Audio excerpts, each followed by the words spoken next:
तहलका news India, सच्ची पत्रकारिता। इस वक्त हम पालघर में हैं और पालघर के कलेक्टर ऑफिस के बिल्कुल बाजू में है और हम आपको बता दें यहाँ पर एक विशाल मोर्चा निकाला गया है, मूक मोर्चा जिसे कहते हैं, जिसमें कोई आवाज़ नहीं होती और लोग बस अपना प्रोटेस्ट जो है वो दर्ज कराते हुए चलते हैं। हज़ारों लाखों की तादाद में यहाँ पर लोग हैं और बोर्ड्स यहाँ पर आप देख सकते हैं कि रिजेक्ट NRC एंड CAA, इसके खिलाफ ये मोर्चा है, प्रोटेस्ट मोर्चा है ये। और यहाँ पर हमारे साथ कुछ लोग हैं, आइए जानते हैं उनसे। सर, जैसे कि आप जानते हैं, पूरा देश जानता है कि हम लोगों ने मोर्चा किस लिए निकाला है। जो नया बिल पास हुआ है, नागरिक संशोधन बिल NRC CAA, तो इसके अंदर में संसद भवन में जब अमित शाह जी ने इसको पास किया तो इसके अंदर में उन्होंने हर समुदाय का नाम लिखा है, लेकिन उसके अंदर से मुसलमान का नाम गायब क्यों कर दिया गया। बोलने का मकसद ये है कि उनको नागरिकता क्यों नहीं मिलेगी। बस इसी के ऊपर हमारा ये जो मोर्चा है ये निकाला गया है और इसी के ऊपर शायद ओवैसी साहब ने वो मुसलमान का नाम दर्ज नहीं होने की वजह से उन्होंने संसद में बिल फाड़ दिया था। बस यही वजह से हम हमारे हक के लिए आए हैं। आर्टिकल 14 और आर्टिकल 15 संविधान हमें समानता का अधिकार देता है, बराबर है सर। तो समानता का अधिकार का मतलब क्या हुआ कि हर जितने भी समुदाय के लोग हैं, धर्म के लोग हैं, उन सबको इंडिया में बराबरी से जीने का अधिकार है।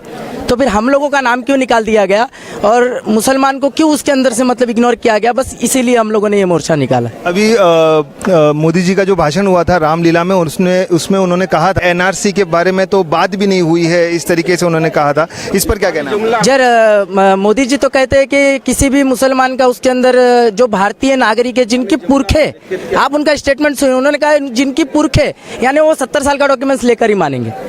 जिनकी पुरखे भारतीय माँ की संतान है, उनको कोई डरने विरने की ज़रूरत नहीं है। प्लस अमित शाह जी बोलते हैं कि कोई भी वहम में ना रहे, NRC लागू होकर रहेगी।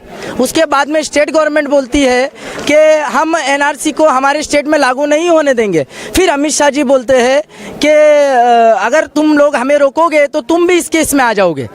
सेंट्रल गवर्नमेंट के कानून में कोई दखलंदाजी नहीं कर सकता। तो हम लोग ये भी जानना चाहते हैं कि क्या खेल चल रहा है, किसको सिखाया जा रहा है, क्या हो रहा है। वैसे एक तरफ मोदी जी कह रहे हैं कि NRC ऐसी कोई चीज नहीं है, ये हमें शांत करने के लिए। अच्छा, डिटेंशन कैंप के बारे में भी मोदी जी ने कहा कि ऐसा डिटेंशन सेंटर है ही नहीं। तो फिर आसाम में और अमित शाह जी के आप अमित शाह जी के स्टेटमेंट उठाकर देख लीजिए। या तो फिर हम ये समझेंगे कि प्रधानमंत्री और होम मिनिस्टर जी की जम नहीं रही है। हम तो ये समझेंगे कि इन दोनों की आपस में ही हो रही है। एक बोलते हैं, दूसरे बोलते नहीं है। आप लोग ये आपस में फैसला कर लो, क्या है या है या नहीं है, हमको बता दो, फिर उस हिसाब से हम लोग करें। ये हम लोगों को सिर्फ शांत रखने के लिए है। या हमको सिर्फ शांत रखना कहना है कि जिसके पास 7-12 बाप दादाओं का है उन्हीं को हम रखेंगे। जिसके बाद प्रूफ, जिसके पास नहीं है 7-12 बाप दादाओं का, वो कहाँ से प्रूफ लाएगा? जिसके पास खेती नहीं है मुसलमान के, वो कहाँ जाएगा? उनका क्या है? NRC लागू नहीं होगा, उसकी क्या गारंटी है? संसद में लिख के दिए क्या? बिल में लिखा है क्या? जिस तरह पूरे देश में जो है वो प्रोटेस्ट चल रहा है, पूरे देश में जो है आंदोलन हो रहा है, लोग बाग अपने घर से बाहर आ गए हैं, सड़कों पर आ गए हैं, छात्र सड़कों पर आ गए हैं। और एक प्रश्न और पूछूंगा इनसे मैं कि जामिया मिलिया इस्लामिया में जो पुलिस की बर्बरता हुई वहाँ पर छात्रों पर, उस पर क्या कहना है? सर, उस पर तो मेरा यही कहना है कि वो लोग पुलिस थे ही नहीं। उन लोगों को पुलिस बोलकर आप पुलिस को बदनाम ना करें। यहाँ पर भी पुलिस थी, यहाँ पर भी हमारा आंदोलन हुआ, लेडीज पुलिस थी, जेंट्स पुलिस थी, SP साहब थे, सब थे। मगर किसी की वजह से किसी को कोई नुकसान हुआ? आप लोग बताओ, किसी को कोई नुकसान हुआ? नहीं हुआ। लेकिन वहाँ पे आप मेरा फेसबुक पेज देखिए, मुबारक इब्राहिम शेख, उसके अंदर आपको दिखाई देगा कि वो लोग टी-शर्ट और स्पोर्ट शूज, जीन्स और गाड़ी का हेलमेट, पुलिस वालों के पास हेलमेट नहीं है, उनके पास शूज नहीं है, उनके पास ड्रेस नहीं है। ये क्या है सर? ये घुसपैठी है पुलिस वाले। पहले तो इन्हें बाहर निकालना चाहिए, इन पे NRC लागू करना चाहिए। जामिया की बात कर रहा हूँ, जामिया की बात कर रहा हूँ, मैं भी वही बात कर रहा हूँ। जो है वो गाड़ी के हेलमेट लगाए थे, स्पोर्ट शूज पहने हुए थे, लेकिन वो थे पुलिस के साथ, तब पुलिस ने उन पर कार्रवाई क्यों नहीं की? तो पुलिस ने इसलिए कार्रवाई नहीं की क्योंकि दिल्ली की होम मिनिस्टर, दिल्ली की जो पुलिस है वो किसके हाथ में? सेंट्रल गवर्नमेंट में किसके हाथ में? बस मेरा जवाब आपको मिल गया। कहने का सीधा मतलब यह है कि सेंट्रल गवर्नमेंट ही इस इन्होंने गुजरात में भी ऐसे ही किए थे। मैं आपको निकालना नहीं चाहता, जो हो गया गुजर गया, मगर उस वक्त भी इन्होंने ऐसे ही किया था और इस वक्त भी ऐसे ही कर रहे हैं। ये हमको गलत साबित करना चाहते हैं, ये हमको फसादी बता रहे, ऐसा नहीं है सर। और आते हैं और चलते हैं और भी लोगों के साथ। आम जनता है यहाँ पर। जहाँ तक मैं देख रहा हूँ कोई पॉलिटिकल पार्टी ख़ास तौर पे करके यहाँ पर नहीं है। यहाँ लोग खुद अपने घर से बाहर आए हैं। हर आम जनता जो है, हिंदू, मुस्लिम और जितनी भी जातियाँ हैं, बहुजन, सारी जातियाँ, SC ST OBC, सब लोग मुझे यहाँ पर नज़र आए। सब अलग अलग वर्ग के लोग, अलग अलग उम्र के लोग। जबकि आज जो है वो काम का दिन है, आज मंगलवार है, लेकिन उसके बावजूद अपने काम धंधे को बंद करके ये सभी लोग आज इस सड़क पर उतरे हैं, ये बताने के लिए कि हम सब चाहते हैं कि NRC और CAA को लागू नहीं किया जाए, इसे रिजेक्ट किया जाए, इसे पूरी तरह से ख़त्म कर दिया जाए। आइए चलते हैं और भी एक समर्थक के साथ में। सर, क्या कहना चाहते हैं NRC CAA लागू के बारे में? सर, NRC और CAA एकदम ख़त्म ही हो जाना चाहिए, क्योंकि ये सिर्फ गरीबों के लिए है और ख़ास करके टारगेट है मुसलमान। और इसमें जो हिंदू के लिए बोलता है कि वापस ले लेंगे, ये भी भ्रम में न रहे। ये 25 साल था तो उन लोग वोटिंग का अधिकार छीन लेगा। पहले उनको अधिकार बताना पड़ेगा कि मैं कहाँ हूँ, पाकिस्तान का हूँ, बांग्लादेश का हूँ, कहाँ हूँ। ये जब वो बताएगा तब NRC के अंडर में, CAA के अंडर में, हम इंडिया में उसको फिर से लेगा। तो दरअसल ये गवर्नमेंट करना क्या चाहती है? ये गवर्नमेंट जो है ना, हमारे देश के अंदर इतना बेरोजगारी बढ़ गया है, इतना बेरोजगारी बढ़ गया है कि लोग आज सड़कों पे हैं, भूखे मर रहे हैं। और ये सब को दबाने के लिए आज GDP की हालत देख लो हमारा क्या है।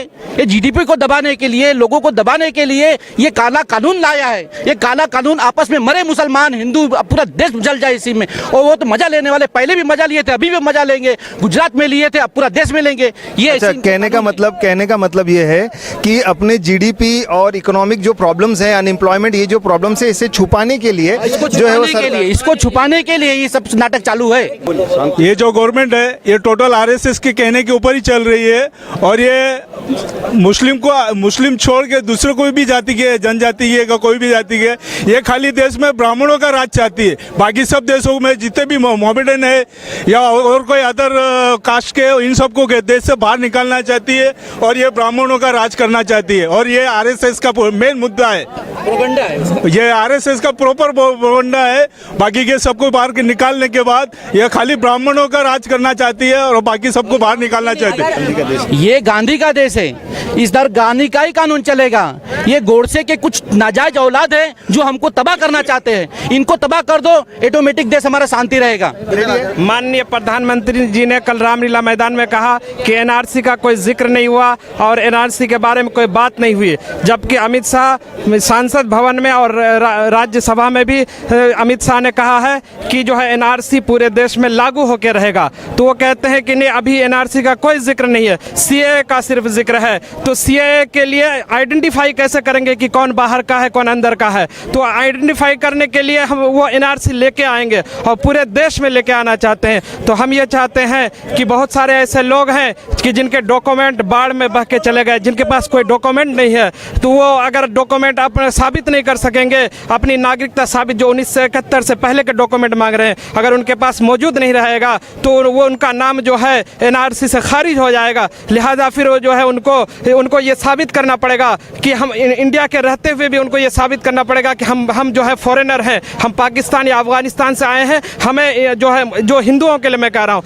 तो उनको ये डॉक्यूमेंट देके ये साबित करना पड़ेगा कि जो हम बाहर से आए हैं, पाकिस्तान या अफगानिस्तान से आके आए हैं और हमें जो है यहाँ पे नागरिकता दी जाए। जबकि उनका मुद्दा ये रहेगा कि उनका किसी वजह से वो डॉक्यूमेंट, यानी गरीबी की वजह से या डॉक्यूमेंट जमा नहीं रख सके, उनके पास 1971 से पहले का डॉक्यूमेंट नहीं है। मुसलमानों के लिए जो है वो डिटेंशन सेंटर है। डिटेंशन, प्रधानमंत्री ने कल ये भी झूठ बोला कि डिटेंशन सेंटर नहीं बना है, जबकि राज्यसभा में उनके असम के गृह राज्य मंत्री जो नित्यानंद गृह राज्य मंत्री में जो है उनके नित्यानंद, उन्होंने राज्यसभा में कहा कि जो है डिटेंशन सेंटर में 1000 आदमी हैं जिनकी 28 आदमी की मौत हुई है। उसमें से 28 आदमी की जो मौत हुई है वो बीमारी की वजह से मौत हुई है। तो ये झूठ बोल रहे हैं प्रधानमंत्री रामलीला मैदान में पब्लिक के सामने, और झूठ बोल करके अब तक जो है प्रधानमंत्री राज कर रहे हैं, हुकूमत कर रहे हैं, और हमारी जो पब्लिक है उनको जागरूक होने की ज़रूरत है। प्रधानमंत्री ने झूठ बोला कि हम जो है 100 स्मार्ट सिटी बनाएंगे।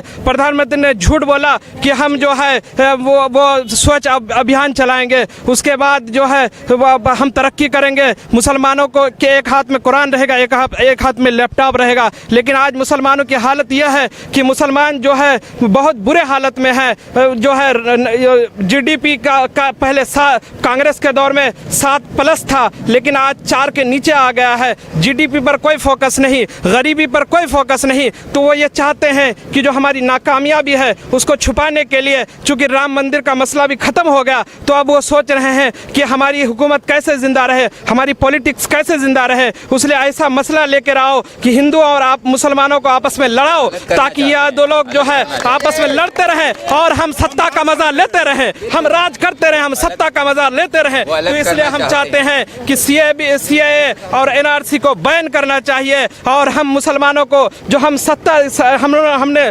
कुर्बानी दी, हमने अंग्रेजों के खिलाफ लड़ाई लड़ी, हमने अंग्रेजों के खिलाफ शहादतें दी, और आज हमें साबित करना पड़ रहा है कि हम हिंदुस्तानी हैं कि नहीं। तो हमारे लिए सबसे बड़ी बुरी बात है कि वो अलग करना चाहते हैं।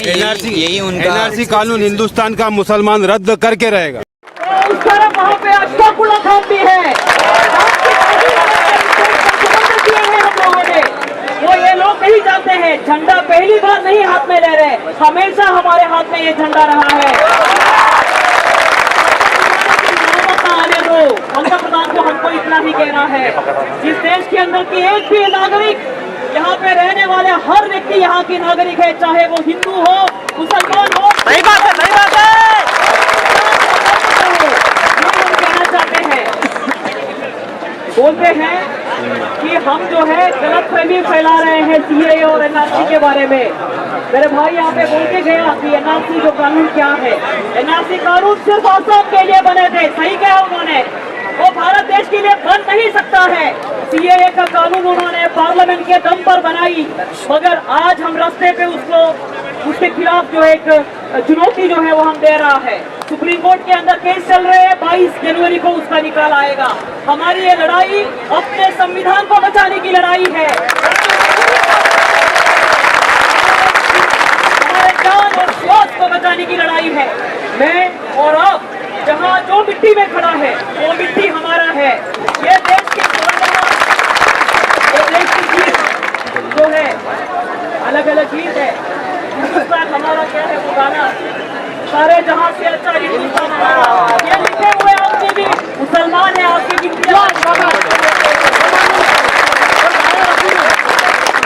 दोस्तों, ये लड़ाई एक लंबी लड़ाई है, ये दूसरी स्वतंत्रता की लड़ाई है।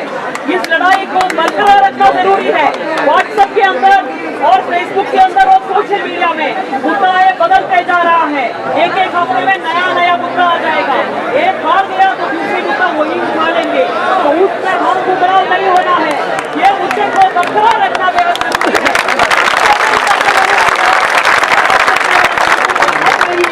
ये आंदोलन को इसी तरह कायम रखना है, भारतीय होकर कायम रखना, ये बेहद जरूरी है। मेरा बात खत्म करती हूँ, इनकलाब जिंदाबाद।